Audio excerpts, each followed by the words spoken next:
মা, ও মা, বাইরে তো অনেক বৃষ্টি হচ্ছে। এই বৃষ্টির মধ্যে তুমি কিভাবে খাবার আনতে যাবে বলো তো?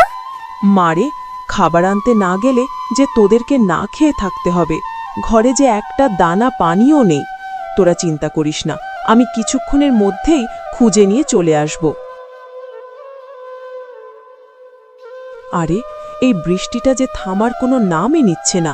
না, এভাবে দাঁড়িয়ে থাকলে চলবে না। আমাকে যে আমার বাচ্চাদের জন্য যেভাবেই হোক খাবার জোগাড় করতে হবে, না হলে যে আমার মেয়েরা না খেয়ে থাকবে। আহারে, কত সুন্দর পুঁটি মাছটাকে কিনা সাপে গিলে খেতে চাইছে। না জানি মাছটা কত কষ্ট পাচ্ছে। যাই, মাছটাকে বাঁচানোর চেষ্টা করি।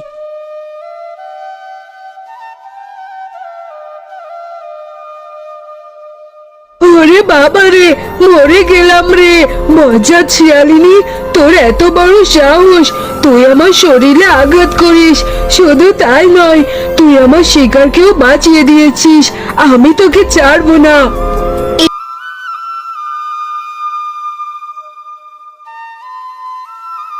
ওরে বাবারে, মরে গেলাম। আমি আর আমার মেয়েদের জন্য খাবার নিয়ে যেতে পারলাম না। তোরা আমাকে ক্ষমা করে দিস রে মা।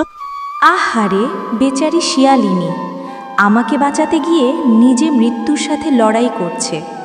যে নিজের জীবনের পরোয়া না করে অন্যের বিপদে এগিয়ে আসে, সেই তো প্রকৃত বন্ধু। এই শিয়ালিনী আজ থেকে আমার বন্ধু, তাই আমার বন্ধুকে আমার বাঁচাতেই হবে। এ কি, আমি বেঁচে গেলাম কি করে? আমাকে তো সাপে কেটেছিল। তাহলে কে আমাকে বাঁচালো? আমি বন্ধু, আমি তোমাকে বাঁচিয়েছি। তুমি তোমার জীবনের পরোয়া না করে আমাকে মৃত্যুর হাত থেকে রক্ষা করেছ। তাহলে আমি তোমাকে না বাঁচিয়ে থাকতে পারি বলো? ও মা, তুমি দেখে কথাও বলতে পারো।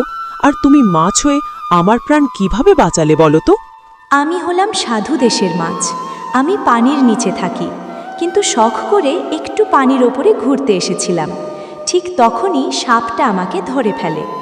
জানো বন্ধু, পানির নিচে একা একা থাকতে আমার খুব খারাপ লাগে। আচ্ছা বন্ধু, তুমি কি আমাকে তোমার সাথে তোমার বাড়িতে নিয়ে যাবে? তা হয়তো পারবো, কিন্তু আমি হলাম গরিব পশু। নিজেদের খাবারই একবেলা জোটাতে পারলে অন্যদিন জোটাতে পারি না। আর আমি তোমাকে কি খেতে দেব সেটাই তো বুঝতে পারছি না।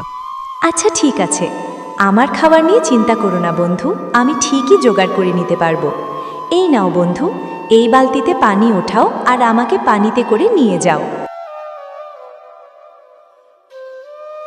বাড়িতে তো আজ অনেক কাজ। এত কাজ আমি কিভাবে করব? কাজ করলে তো আবার আমার এত সুন্দর হাতগুলো নষ্ট হয়ে যাবে। যাই, আমি বরং শেফা শিয়ালিনীকে 200 টাকা দিয়ে কাজগুলো করিয়ে নিই। মা, ও মা, তুমি এসেছো? এদিকে বোন তোমার অপেক্ষায় থাকতে থাকতে ঘুমিয়ে পড়েছে। এ কি মা, এত সুন্দর দেখতে পুঁটি মাছটাকে তুমি কোথায় পেলে? মা, তাহলে তো অনেক ভালো হলো। ওকে সাথে নিয়ে এসে তুমি খুব ভালো করেছো। এখন থেকে এই মাছের সাথে আমরা দুই বোন খেলা করতে পারবো। কিন্তু মা, ওকে আমরা কিভাবে খাবার দেব? তুমি তো তোমার সাথে কোনো খাবারই আনোনি। হ্যাঁ রে মা, কি করব বল? আমার যে পোড়া কপাল। বাঘিনী ভাবির বাড়িতে যে কাজটা ছিল সেটাও আর নেই। অন্য কোথাও থেকে কোনো কাজ জোগাড় করব, তাও পারছি না। এদিকে কোনো খাবারও তোদের জন্য জোগাড় করে আনতে পারলাম না।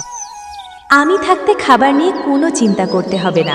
আমি এখনই জাদু করে তোমাদের জন্য অনেক খাবার এনে দিচ্ছি।